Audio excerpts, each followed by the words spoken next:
Today I'm going to be showing you a really simple sound design trick to get really nice deep rumbly basses.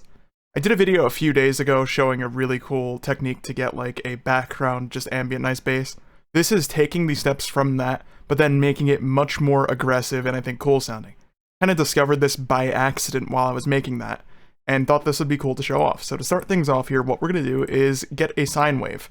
On Oscillator A here, we've lowered the phase randomization to 0. Just that way, we have our nice dedicated sine that's going to be a part of this bass.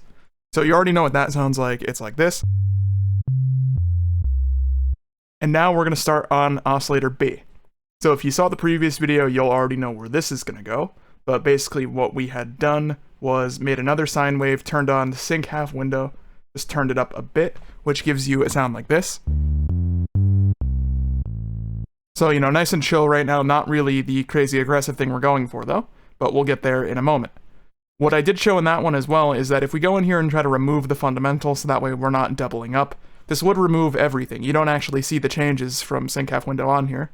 And to fix that, what I did is go into the menu and resample to Oscillator B. This would then give you a sound like this. Pretty cool. And from here I showed how you could take off the sync half window if you wanted, get something a little more like this, and then go in and remove that fundamental if you wanted. And I'd also go and normalize it, just that way things are a bit louder. So this is all what I showed in the previous thing. So this, if you're following along, you'll have something like this right now. Which again is not what we're going for. We're going to be making some changes to this. What I actually discovered is if you go onto Oscillator A and just simply FM from B, this, I'm sure you know, like, kind of what that would sound like if you've messed with sound design before. But genuinely, if you do this here, you get some really nice aggro results. Let me demonstrate.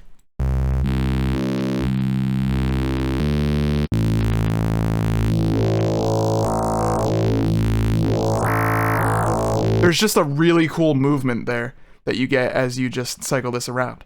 So obviously, if you're doing sound design, you'd find like a position that you like this in, draw in some modulations, whatever you want. But you see, that's a really cool tone, and I'll show you how to take it a step further as well. You'll notice on this, because we don't have a fundamental, this is just everything above like that lowest sine wave here, we could go ahead and add some unison, and this isn't going to harm the sound at all because we do have our dedicated sine down here for the actual sub bass, meaning you could get like stereo upper harmonics with your fundamental still being completely stable. That would sound a little like this.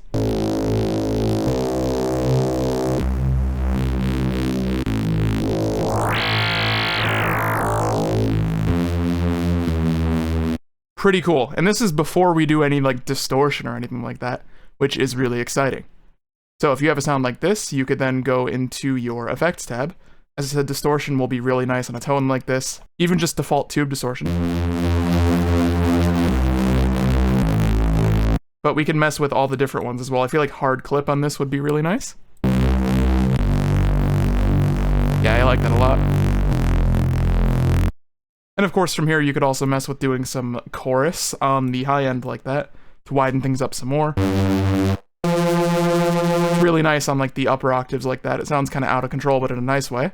You could do some multiband compression if you wanted. I probably won't, but I'll show you what it would sound like.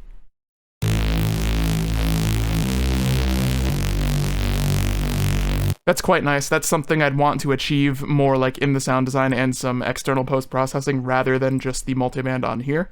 So that way I can control my phase a little bit more. And of course, if you want to go and put this in a space with some nice reverb, make sure you low cut so that way your sub isn't really affected.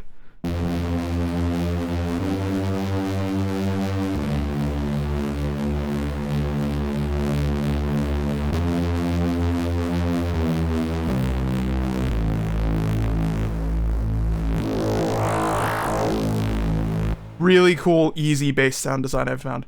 Like and subscribe for more sound design tutorials like this in the future. And let me know in the comments if you have any additional tips. But thank you for watching, and I'll catch you in the next one.